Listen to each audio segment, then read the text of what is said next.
সুপ্রিয় শিক্ষার্থী বন্ধুরা, আসসালামু আলাইকুম। প্রথমে এমএস শামীম স্যারের পক্ষ থেকে সবাইকে স্বাগত। আজ চতুর্থ শ্রেণী 2026 সালের গণিত বইয়ের 99 এবং 100 এই দুই পৃষ্ঠার সমাধান দেওয়া হলো। আশা করি ভালো লাগবে।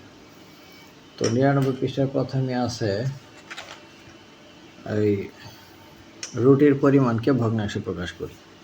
একটা প্রশ্ন দেওয়া আছে, প্রশ্ন রুটির পরিমাণকে ভগ্নাংশে প্রকাশ করি। তাহলে এটা একটা রুটিকে প্রথমে 4 ভাগে ভাগ করা হয়েছে, সেখান থেকে 1 ভাগ নেওয়া হয়েছে, তার মানে 4/1 রয়েছে। কতটুকু? 4/3 রয়েছে, আর নিয়ে নিছি 4/1 ভাগ।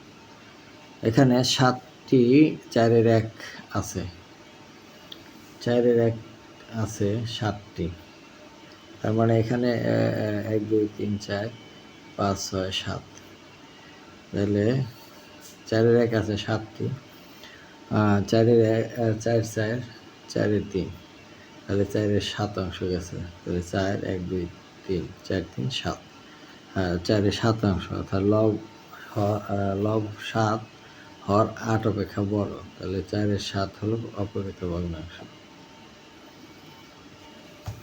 এরপরে অপরদিকে এটি হলো 1 এবং 4/3, এবং এটিকে 1 সমস্ত 4/3 এভাবে লেখা যায়।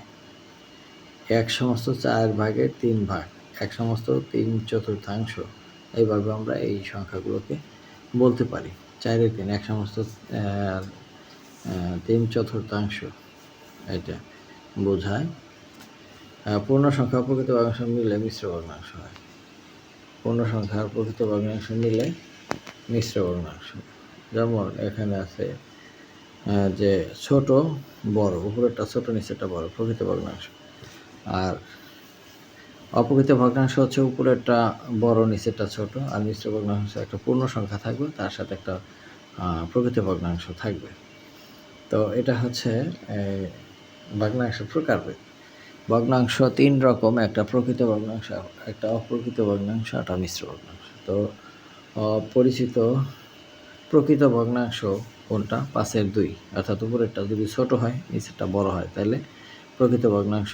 আর অপ্রকৃত ভগ্নাংশ হলো উপরটা বড় নিচেরটা ছোট। আর মিশ্র ভগ্নাংশ হচ্ছে প্রকৃত ভগ্নাংশের সাথে একটা পূর্ণ সংখ্যা থাকবে, সেটা হচ্ছে মিশ্র ভগ্নাংশ। অপ্রকৃত ভগ্নাংশ মিশ্র ভগ্নাংশে, আবার মিশ্র ভগ্নাংশকে অপ্রকৃত ভগ্নাংশে প্রকাশ করা যায়। এখন নিচের খালি ঘরগুলো মিশ্র ভগ্নাংশ দ্বারা পূরণ করি। আমরা মিশ্র ভগ্নাংশগুলোকে অপ্রকৃত ভগ্নাংশে রূপান্তর করতে পারি। এজন্য হরকে পূর্ণ সংখ্যা দ্বারা গুণ করে গুণফলের সাথে লব যোগ করে লব হিসেবেই বসাই। হর একই রাখি। তাহলে যেমন 2 সমস্ত 4/1, 4 2 8 আর 1 9, 4/9, এটা 4/9 সহজেই ভাঙবে তোমরা, যে এটার সাথে এটা গুণ দিয়ে এটা যোগ, 4 2 8 আর 1 9, তাহলে 4/9, এটা হচ্ছে ভাঙানো। এখন আমরা এইটা যদি গ্রাফিক্যালি দেখি, অর্থাৎ চিত্রের সাহায্যে দেখি, তাহলে এটা কি আছে আমরা দেখে নিই একটু। যে এখানে 0 আছে, তারপরে 1 ভাগ নিলাম, 5/1, আর 5/2, এখানে 5/2, 5/3, 5/4, 5/5 মানে 1, আবার 5/6, 5/7, 5/8, 5/9, 5/10, 5/11, 5/12, 5/13, এভাবে চলতেছে। 5/14, 5/15, 5/15, এটা কাটাকাটি করলে 3, আবার এটা 5/16, আর এটা 5/17, এইভাবে এগুলো গণনা করা হয়।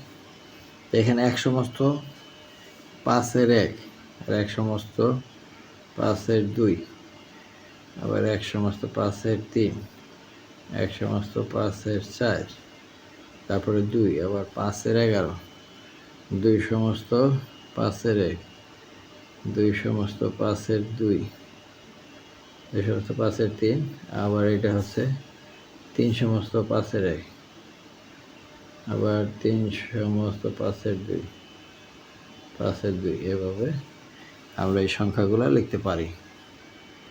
এরপর 100 পৃষ্ঠা। 100 পৃষ্ঠা হচ্ছে সমতুল ভগ্নাংশ। সমতুল ভগ্নাংশ কাকে বলে সেটা আমাদের জানতে হবে। সমতুল ভগ্নাংশটা হচ্ছে এমন একটা ভগ্নাংশ যা কাটাকাটি করলে সে পূর্বের ভগ্নাংশ পাওয়া যায়। যেমন আমরা যদি এরকম লিখি যে 5-2, এটাকে আমরা যদি 10-4 লিখি, তাহলে এটা কাটাকাটি করলে কিন্তু 2 দ্বারা 5 হলো 10, 2 দুগুণে 4, 5-2 হলো। আবার এরকম হয় যে 15-6,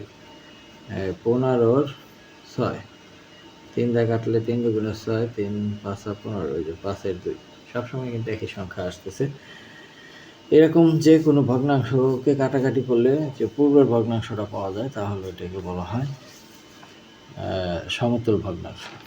এখন এখানে 2-1 যতটুকু অংশ, আবার 4-2 যদি বলি অতটুকু অংশ, আবার এখানে 4-3 বললে এতটুকু অংশ, 6-3, আর এটা 4-2, 6-3 বললে এতটুকু অংশ, আবার 8-4 পড়লে 4 ঘর, আর 10-5 করলে অর্ধেক। ঠিক আছে, এখন এখানে ভগ্নাংশ আমরা কি কিছু খুঁজে পাচ্ছি? ভগ্নাংশের গ্রিডের ছবি রং করার পর দেখি 2-1, 4-2, 6-3, 8-4, 15-5, 10-5, তাহলে এইগুলো হচ্ছে ভগ্নাংশগুলোর মান সমান, তাই এগুলো সব সমতুল ভগ্নাংশ। এগুলো কাটাকাটি করলে ওই আগের যে জিনিসটা সেটাই চলে আসবে, অর্থাৎ হাফ চলে আসবে। এটার 2 দিয়ে কাটলে হাফ, এটার 2 দিয়ে কাটলে হাফ, এটার 4 দিয়ে কাটলে হাফ, এটারও হাফ। তো ভগ্নাংশগুলোর মান সমান, তাই এগুলো সব সমতুল ভগ্নাংশ। তাহলে একটি ভগ্নাংশের অনেকগুলো সমতুল ভগ্নাংশ রয়েছে। হ্যাঁ, অনেকগুলো সমতুল ভগ্নাংশ রয়েছে। এই যে ভগ্নাংশগুলো আছে, এই ভগ্নাংশগুলো কিন্তু প্রত্যেকে সমতুল ভগ্নাংশ। যেমন এখান দিয়ে চলে আসছে, তাহলে 3-1, 6-2, 9-3 এগুলো হচ্ছে সমতুল ভগ্নাংশ। তো এখন নিচে কিছু অঙ্ক দেওয়া আছে যে 3-1 ও 3-2 এবং আরও অন্যান্য ভগ্নাংশ সমতুল ভগ্নাংশ খুঁজে বের করি। তো এখানে বলছে 3-1 ও 3-2 এবং আরও অন্য ভগ্নাংশ সমতুল ভগ্নাংশ খুঁজে বের করি। তো আমরা এই দুইটার অংশই এখানে দিলাম দেখায় তোমাদের, যে যেমন এখানে যদি বলে 3-1 সমতুল ভগ্নাংশ কোনগুলো, তাহলে 3-1 সমতুল ভগ্নাংশ অর্থাৎ 3-1 একে যদি 2 দ্বারা গুণ দেই তাহলে 2-2, 3 দুগুণে 6, তাহলে এটা হলো 6-2 হলো এটা একটা সমতুল ভগ্নাংশ। আবার 1 গুণ 3, 3 গুণ 3, 3-3, 3 3 9, এটা হচ্ছে এটার একটা সমতুল ভগ্নাংশ। আবার 1 গুণ 4 আর হচ্ছে 3 গুণ 4, 12-4, এটা একটা সমতুল ভগ্নাংশ। অর্থাৎ আমরা পদ্ধতিটা কি দেখলাম, যে উপরে এবং নিচে একই সংখ্যা দিয়ে গুণ করলে যে ভগ্নাংশ পাওয়া যায় সেটা হচ্ছে এই পূর্বের ভগ্নাংশের সমতুল ভগ্নাংশ। এই হচ্ছে হিসাব। এরপরে 3-2 সমতুল ভগ্নাংশ। তো 3-2 সমতুল ভগ্নাংশ একই রকম, 2 গুণ 1 2, 3 গুণ 2, 3 দুগুণে 6-4, এটা একটা সমতুল ভগ্নাংশ। আবার 3-2 সমান 3-2 গুণ 3 গুণ 3, তাহলে 3 দুগুণে 6, 3 3 9। আবার এরপরে 3-2 তো আছে, 3-2 গুণ হচ্ছে 4 গুণ হচ্ছে 4, 4 দুগুণে 8, 3 4 12, এইগুলাই হচ্ছে সমতুল ভগ্নাংশ। এভাবে আমরা অসংখ্য সমতুল ভগ্নাংশ নির্ণয় করতে পারি। এখন এখানে যে ভগ্নাংশগুলো আছে, চলো গ্রিডের মতো করে দেখি। এই পুরাটা অংশের অর্ধেক, এই অর্ধেক, এই অর্ধেক, তারপর 3 ভাগ করলে 1 2 3টা অংশ হয়েছে, 3-1 অংশ এটা, এই দুইটা মিলে 3-2 অংশ, পুরোটা মিলে 1। আবার 4-1, 4-2, 4-3, 4-7, 4 ভাগে ভাগ করা হয়েছে। এই লাইনটা কিন্তু ঠিক আছে, প্রত্যেকটারে এরকম সমতুল ভগ্নাংশ বের করা হয়েছে। হ্যাঁ, তো খালি ঘরগুলোতে সঠিক সংখ্যা বসে।